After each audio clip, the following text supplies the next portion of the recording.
Cafarnaún era una pequeña ciudad situada al noroeste del lago de Tiberíades, un pueblo que tenía una cierta importancia porque se encontraba en la zona limítrofe fronteriza de Palestina con Siria y por tanto tenía una guarnición romana, disponía también de unos cobradores de impuestos para las mercancías, era ruta de la Vía Maris.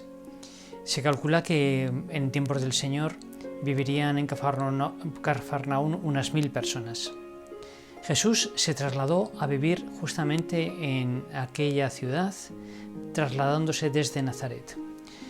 Poco antes había tenido lugar en la ciudad donde había pasado 30 años la manifestación pública del Señor. Una mañana de sábado había en la sinagoga explicado las Escrituras, concretamente al profeta Isaías, y sus conciudadanos se escandalizaron de él.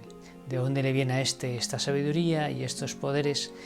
Jesús se asombró de su incredulidad, tanta que tuvo que marcharse y se fue a Cafarnaún. ¿Por qué a Cafarnaún? Probablemente porque en Cafarnaún vivían Pedro y Andrés, que se habían trasladado desde Betsaida y eran pescadores. Cafarnaún es una ciudad marítima. Y también vivían allí Santiago y Juan, es decir, 4 de sus primeros discípulos. Y allí fue, y Jesús se alojó en la casa de Pedro. El Evangelio de San Marcos hoy, junto con el fragmento que ya leímos el domingo pasado, nos cuenta toda una jornada de Jesús en Cafarnaún, un sábado. A primera hora, como era costumbre, se dirigió a la sinagoga, a la función, a los oficios largos, 2-3 horas, en los que él mismo leyó e interpretó la escritura y después expulsó los demonios de un hombre que se encontraba allí. A continuación se dirigió junto con Santiago y Juan a la casa de Pedro y de Andrés. Una casa donde también vivía la suegra de Pedro, lo cual nos manifiesta que Pedro estaba casado, si bien su mujer y sus hijos no aparecen por ningún lado en el Evangelio. Es probable que Pedro enviudase enseguida después del matrimonio y que no tuviese descendencia, y esto explica también que el Señor le llamase a un seguimiento total, puesto que no tenía personas a su responsabilidad. El caso es que allí, en la casa de Pedro, Jesús pasa todo aquel sábado. Primero cura a la suegra de Pedro, que está postrada en cama con una enfermedad. Después ésta se levanta, se pone a servirles, pasan un día de tertulia. Les prepararía la comida, unos pescaditos frescos, pescados el día anterior en el lago, una carne, también Cafarnaún disponía de ganadería, además de una cierta industria del vidrio, y una tarde larga de sobremesa y de tertulia, franca, cariñosa, entrañable. Y cuando ya se pone el sol, cuando ya oficialmente ha terminado el sábado, le llevan a la puerta de la casa de Pedro todos los enfermos y los endemoniados de Cafarnaún para que el Señor ponga sus manos sobre ellos, los cure o expulse a los demonios. Cuando ya es tarde, Pedro despide a la gente para que el Señor pueda descansar, y de mañana, de madrugada, mucho antes de que saliese el sol, el Señor va a un lugar apartado a rezar. Es un día, 24 horas, en la casa de Pedro en Cafarnaún. Esta escena se repite espiritualmente en el alma del cristiano, porque la gracia, lo que llamamos gracia, es el efecto de la inhabitación, de la presencia de Cristo en el alma. Nuestra alma es como la casa de Pedro, donde Cristo tiene su casa y su habitación, y donde pasa el descanso, y donde charla, y donde hace milagros, y donde actúa con poder.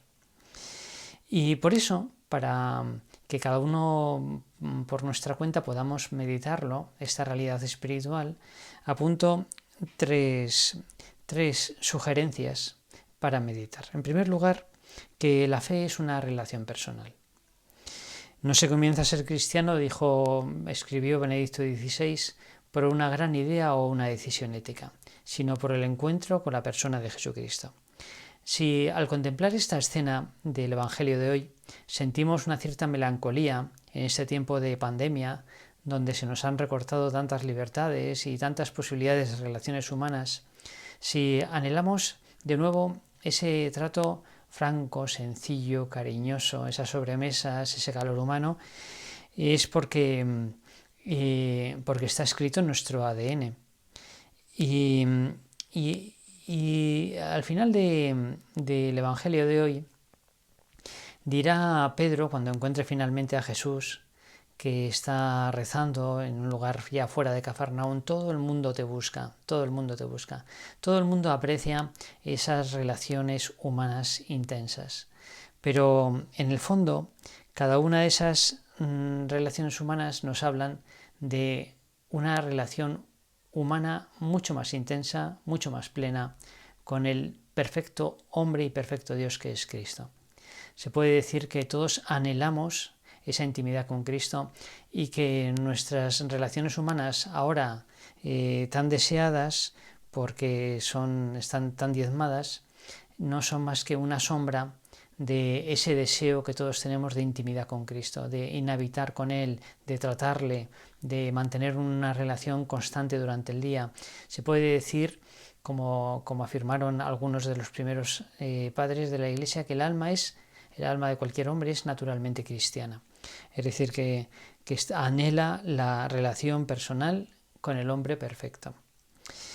En segundo lugar, la segunda sugerencia o apunte para nuestra oración es que la relación personal con Cristo es asimétrica, es una relación especial. No es como la relación personal con cualquier otro, porque cualquier otro es un tú y está en situación de igualdad, pero Jesucristo es un tú y a la vez es el fundamento de mi yo, es el creador, ontológicamente es infinito, mientras que yo soy una criatura.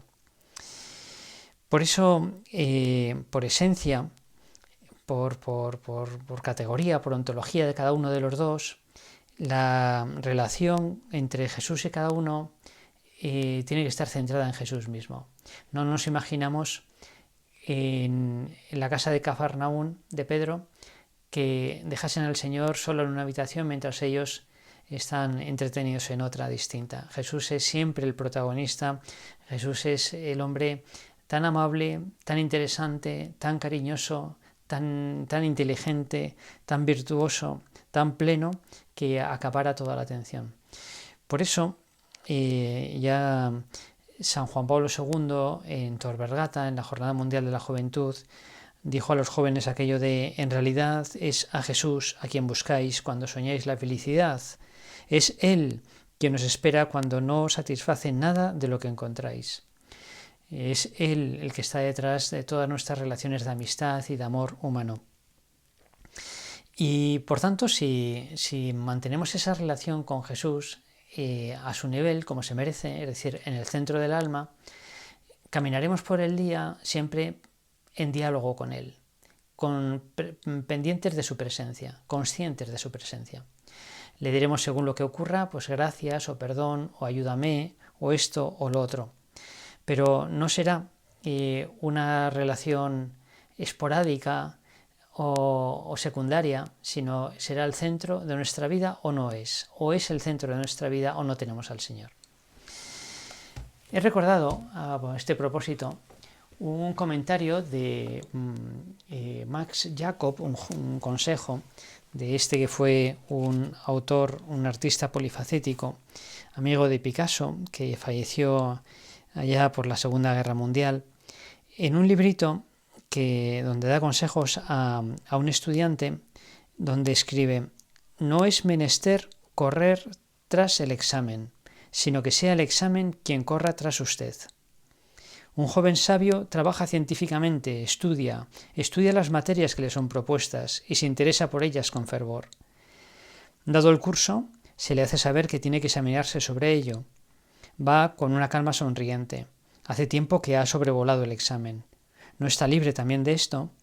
Ser libre es el mejor modo de triunfar. Y concluye: el examen tiene más necesidad de usted que usted del examen. ¿Qué sería de los exámenes si no tuviesen candidatos? Y esto se podría decir también de todo lo demás. Las cosas no tienen el protagonismo, nos necesitan a nosotros. Hemos de procurar convertirlas en ocasión de compartir con el Señor, quitarles el protagonismo, el peso, la opacidad que tienen de manera espontánea y en cambio convertirlas en ocasión de hablar y compartir con el Señor. Y en tercer lugar y por último, los amores de este mundo, todos los amores de este mundo son en acto, también el amor a Cristo que llevamos en el corazón. Y si se cultivan, crecen, y si se descuidan, pues desaparecen o menguan o incluso mueren. Cafarnaún es una ciudad parábola, porque siendo la ciudad de Jesús, donde el centro de maniobras, desde donde comenzó y realizó su vida pública, sin embargo, después de Pentecostés se convirtió en un centro de peregrinación. La monja Eteria nos habla de que la casa de Pedro se había convertido en iglesia, más tarde se hace en basílica octogonal, pero avanzando aún más, allá por el siglo X, Cafarnaún desaparece del mapa, literalmente, queda enterrada, queda abandonada y no se encuentra hasta el siglo XIX. Pasa como 1000 años bajo tierra. Desapareció absolutamente. Y esto es una parábola, como digo, en qué se convierte el amor si se descuida. Primero es costumbre, después un museo, luego ruina, luego tierra, luego desaparece. Hemos de cultivar el amor, todos los amores y concretamente el amor de Dios, todos los días, constantemente. San José María preguntaba en ocasiones, ¿en qué piensas? ¿En qué piensas? ¿En qué pensamos?